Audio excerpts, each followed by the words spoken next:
기도하겠습니다. 하나님 아버지, 항상 돌보시는 은혜를 감사드립니다. 오늘도 하나님의 은혜만을 의지하여 이 자리에 나와사오니 새 힘을 허락하여 주시고 죄와 싸워 이기게 하여 주시고 하나님 나라와 의를 구하며 살게 하여 주옵소서. 주 예수 그리스도의 이름으로 기도하옵나이다. 아멘. 찬송가 322장 찬양하겠습니다. 322장입니다. 찬송가 322장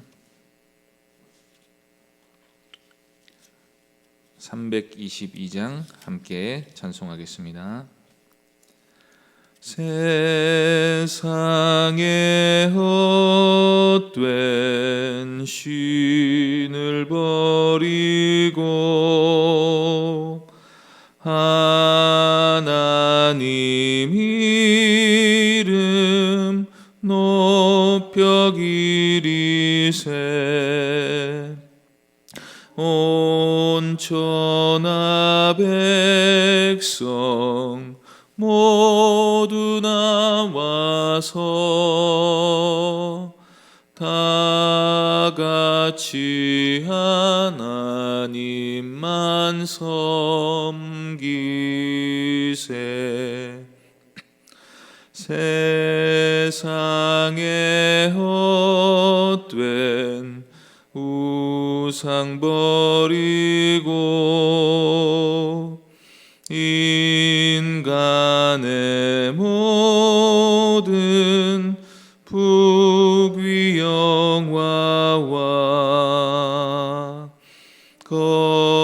거짓과 불의 모두 버리고 온전히 하나님만 섬기세 주님의 백성 서로 헤아려 시기와 미움 아주 버리고 하나님만을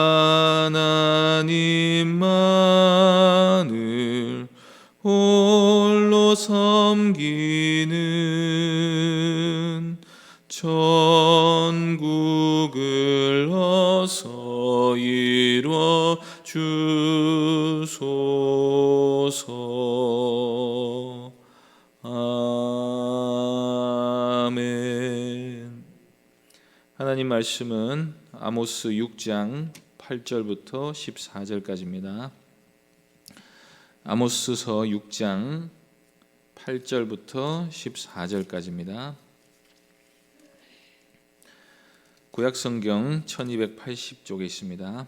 아모스서 6장 8절부터 14절까지 한 절씩 교독하겠습니다.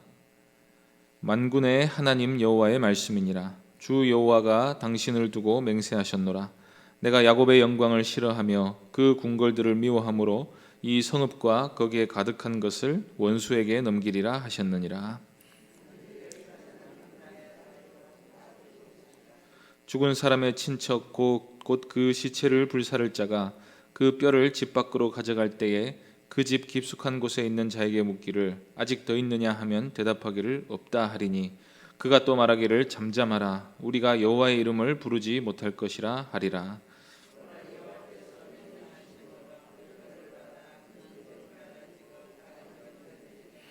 말들이 어찌 바위 위에서 달리겠으며 소가 어찌 거기서 밭 갈겠느냐.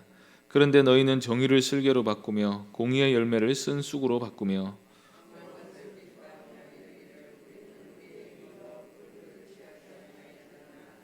함께 읽겠습니다. 만군의 하나님 여호와의 말씀이니라. 이스라엘 족속아 내가 한 나라를 일으켜 너희를 치리니 그들이 하맛 어귀에서부터 아라바 시내까지 너희를 학대하리라 하셨느니라. 아멘. 이 시간 스스로 자랑하는 죄라는 제목으로 하나님 말씀 전하겠습니다. 시편 8편에서 다윗은 하나님이 사람을 존귀하게 여기신다 하는 사실에 감격하며 이렇게 노래합니다. 시편 8편 4절입니다. 사람이 무엇이기에 주께서 그를 생각하시며 인자가 무엇이기에 주께서 그를 돌보시나이까. 사람은 피조물에 불과합니다. 천지를 창조하신 하나님께 비하면 먼지만도 못한 존재입니다. 다니엘서 4장 25절에서는 하나님은 땅의 모든 사람들을 없는 것 같이 여기시는 분이라고 합니다. 이사야 40장 6절에서는 모든 육체는 풀이요 그의 아름다움은 들의 꽃과 같다고 말합니다. 풀이나 꽃은 아름답습니다. 그러나 결국 시들게 되어 있습니다. 반면에 우리 하나님의 말씀은 영원합니다. 하나님이 영원하시기 때문입니다. 자존하시고 무한하시며 스스로 영광스러우시고 스스로 존귀하신 분은 단 한 분 하나님밖에 없습니다. 그런데 그 하나님께서 사람을 위해 천지를 창조하셨습니다. 하늘의 해와 달과 별들이 다 사람을 위해 만들어진 것입니다. 모든 생명을 창조하시고 맨 마지막에 사람을 지으시고는 창조하신 모든 생물들을 다스릴 권한을 주셨습니다. 이 때문에 심지어 시편 8편 5절에서는 그를 하나님보다 조금 못하게 하시고 영화와 존귀로 관을 씌우셨다고 고백합니다. 창조 시의 아담은 하나님보다 조금 못한 정도의 영화로움을 가진 존재였습니다. 하나님께서 불면 날아갈 수밖에 없고 그에게서 영을 거두시면 한 줌의 흙먼지로 돌아갈 수밖에 없는 피조물을 어떻게 이렇게 영광스럽고 존귀하게 하셨습니까? 그래서 다윗은 그 자체가 너무 놀랍다고 말합니다. 사람이 무엇이길래 인자가 무엇이기에 주께서 그를 이렇게나 생각하고 돌보아 주십니까? 도대체 사람이 뭐라고 하나님이 온갖 영화와 존귀를 사람에게 부여하셨습니까? 그것은 다름 아닌 사람이 하나님의 형상이기 때문입니다. 하나님이 작정하고 사랑과 교제의 대상으로 만드신 존재이기 때문입니다. 때문에 우리의 영광이나 우리가 가진 어떤 아름다움이 있다면 그것은 우리 스스로가 가진 존귀가 아니라 하나님이 우리에게 부여하신 것들입니다. 우리는 우리가 어떤 능력을 갖추었거나 우리 스스로 보기에 괜찮은 존재이기 때문에 자부심을 갖거나 자존감을 높이지 않습니다. 하나님이 우리를 사랑하셔서 우리를 귀한 존재로 여겨주신다는 사실을 믿는 믿음의 터 위에서 우리 자신을 귀한 존재로 바라보는 것입니다. 우리는 항상 하나님이 우리를 어떻게 보시고 우리에게 어떤 가치를 부여하시는가로 우리 자신을 평가해야 합니다. 결코 우리 스스로가 우리에 대해 내리는 평가가 우리에 대한 바른 평가가 될 수 없습니다. 그런데 북이스라엘 권력자들은 하나님을 마음에 두지 않기 때문에 하나님을 업신여기면서도 자신들의 소유나 업적을 굉장히 자랑스러워하는 모습을 보였습니다. 자기들이 출입하는 사마리아 궁궐들을 보고 자랑스러워하고 요새화되어 있는 사마리아 성을 보고 은근히 기뻐하며 의지했습니다. 아름답고 웅장한 건축물은 분명히 사람들의 영광이긴 합니다.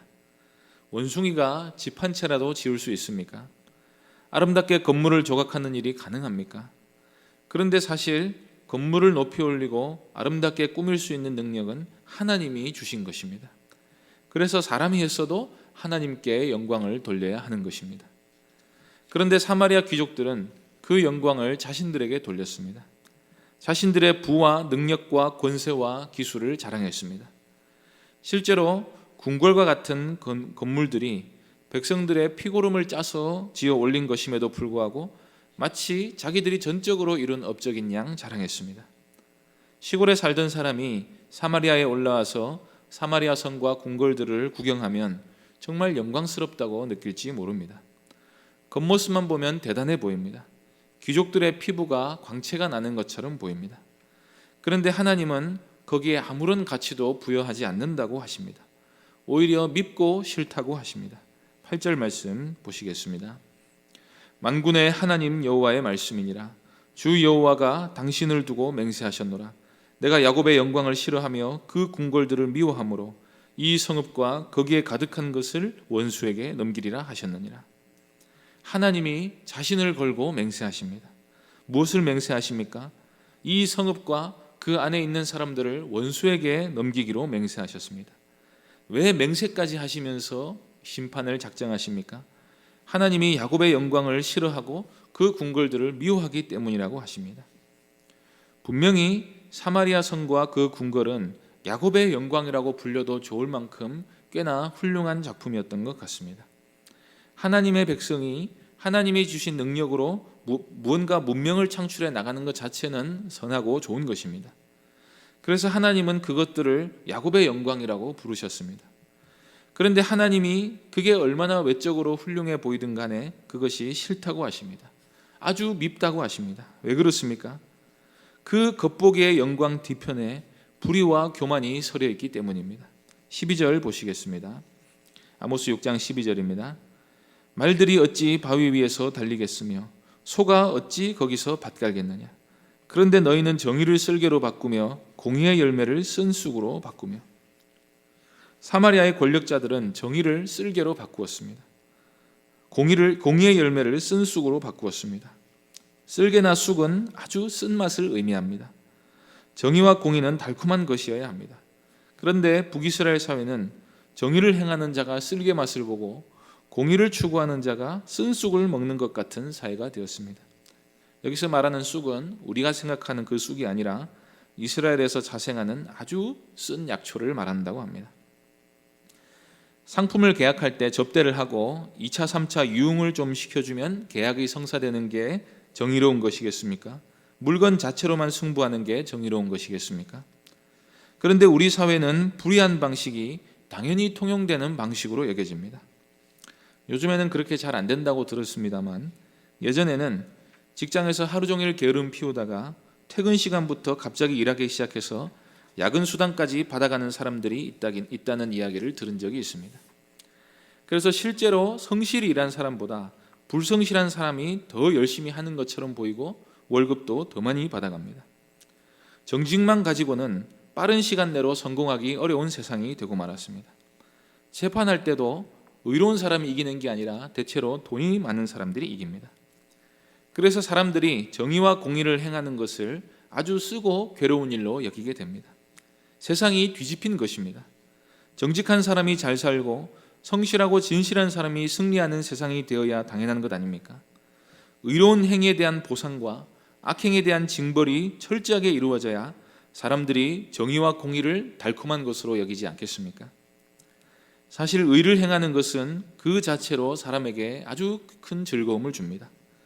왜냐하면 하나님이 의를 행하는 자의 양심을 기쁘게 해주시기 때문입니다.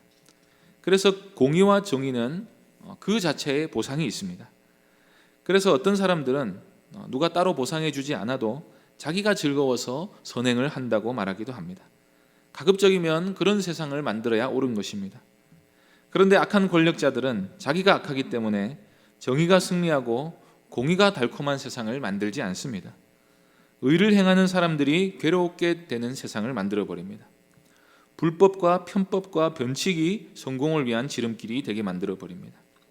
왜냐하면 부자들부터가 가난한 자들을 착취하기 때문입니다. 억울하다고 하든지 말든지 올해는 나라가 어려우니 세금을 50%로 인상한다고 말해버립니다. 그러고는 군대를 동원해 추수한 것을 가져가 버립니다. 그러면 이럴 때 정직하고 꼼꼼하게 세금을 다 내는 사람이 바보인 것입니다.